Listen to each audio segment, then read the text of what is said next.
But we have to open the show in memoriam, and with a very sad in memoriam too, nonetheless. Not that an in memoriam is generally very positive, but I think this one hit the collective consciousness of America, at least, in a different way, especially given what it preceded.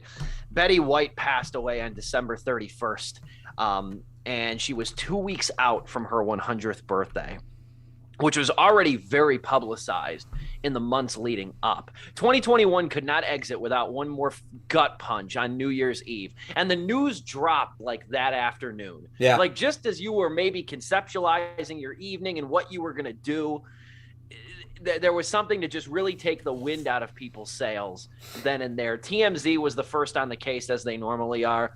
And I know that like some people want to wait for like, and I'm not saying they're wrong, they want to wait for like family or publicist or agent confirmation and such. TMZ, for all its ethical quandaries as a company, TMZ does not miss with death. Yeah. I can't think of one instance where TMZ was wrong with death. TMZ was the first with Kobe Bryant and Paul Walker. And Paul Walker too. And Paul TMZ Walker. TMZ is like the Walter Cronkite of celebrity deaths. We got to get it first, and we got to get it right. That was the mantra Walter Cronkite had when talking about JFK's assassination. He was telling all the AP reporters, all of his coworkers on the day of JFK's assassination, we got to get it first, but we got to get it right, gentlemen. Or, however, we got to get it right, and we got to get it first. That's how Walter Cronkite talks. But TMZ, every time they get it right, and it's astounding. I'm wondering if, like, literally TMZ just has a bunch of people like Jake Gyllenhaal from Nightcrawler, where it's just they just literally set up for celebrities to like have these accidents just so they could be first on the scene. Like, I'm starting to think that now, because it's just like, all right, fool me once, whatever, twice, little suspicious, 3 times. Like, you guys were the first ones 3 times in a row in these big 3. And these are big people, dude. These aren't just like, smaller actors. It's Kobe Bryant, it's Paul Walker, it's Betty White, it's household Chadwick names. Boseman. I mean, like, they were the first one on that too. It's like, were you at the hospital? Were you the doctor? Yeah, you like have to have a department for that.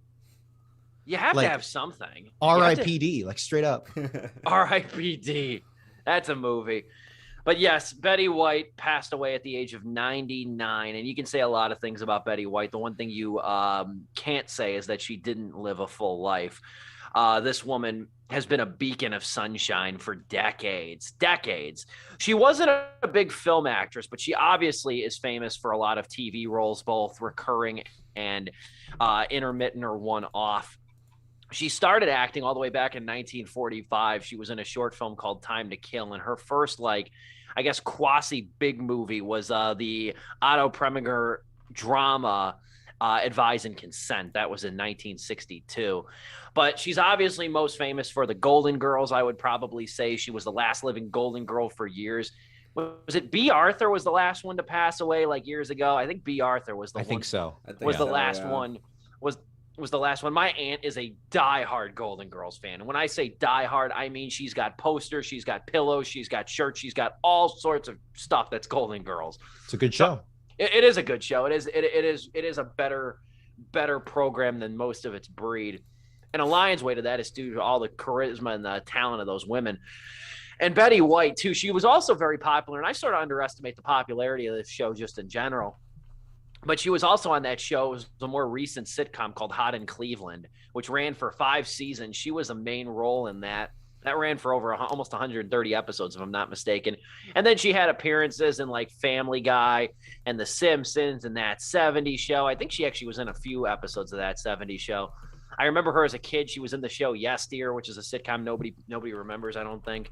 But she was in a lot of stuff at the end of the day. But she was mainly... As of late, she was more famous, I think, just for being this beacon of sunshine, this ray of positivity, this ray of aging gracefully. And it's always really cool, in my opinion, when celebrities, they really don't have, this is a discussion for another day of whether or not celebrities in some ways are obligated to be role models and such. But she was somebody who was very aspirational, and that's a term I very rarely assign to people, like celebrities or athletes. Aspirational in a way that age gracefully, full life, great marriage, no scandals, good friend.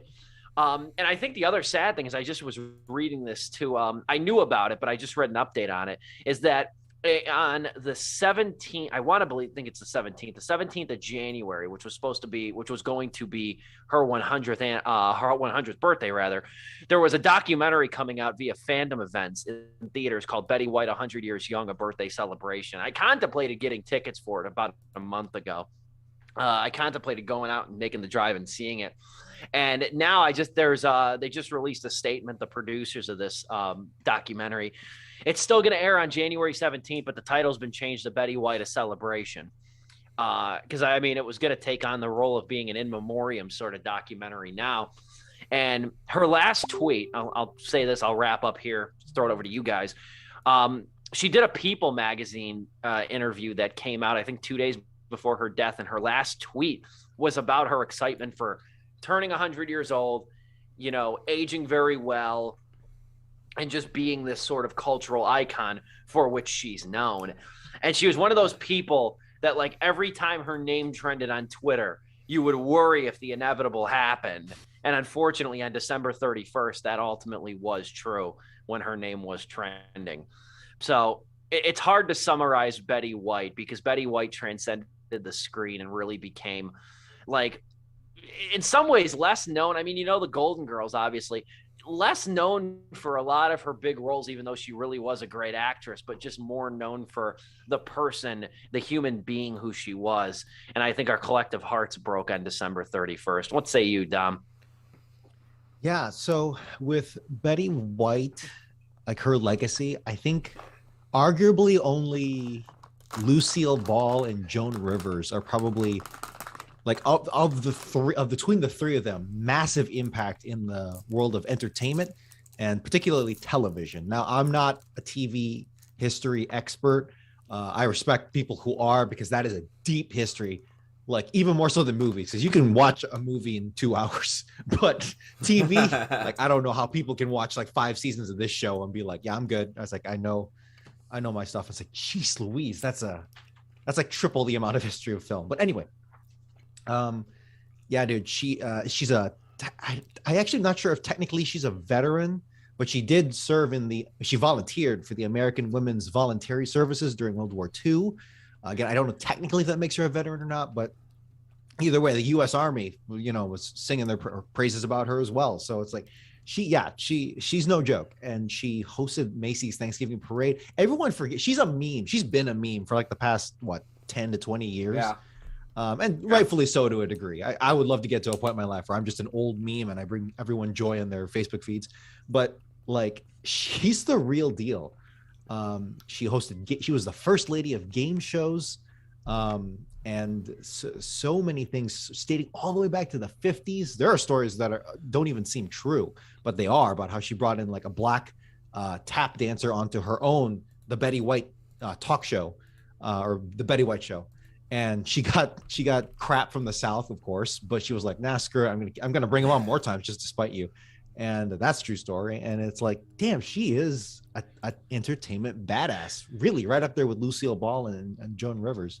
And of those three, TV queens, it's amazing how far we've come these days as well. And of course, Golden Girls, just a staple of, I think in the past like 5 years, in the past 5 years, the mainstream, at least of the Zoomer generation, has really come around to Golden Girls, and I'm really happy about that. I'm not the biggest Golden Girls fans.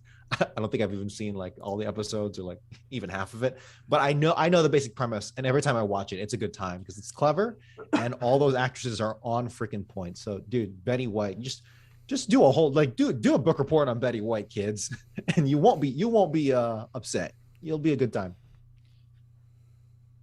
Joe, what say you to add?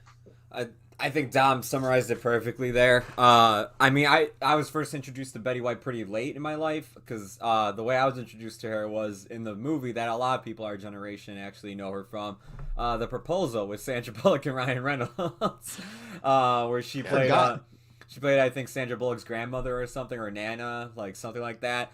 And she killed it in that. And like when I heard, like, my mom was telling me, like, no, that's Betty White. Like, that's like a very like iconic person in media.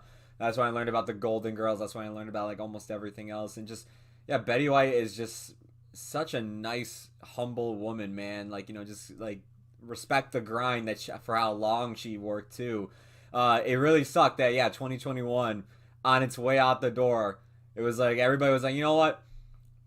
You had some bad moments, but at least you weren't 2020. And 2020 reached out his hands like, yeah, I'm not. And as it turned its back, it went, bitch, and it ran off. And it was just like, that was practically how this felt, like right at the tail end, especially weeks away from her 100th birthday.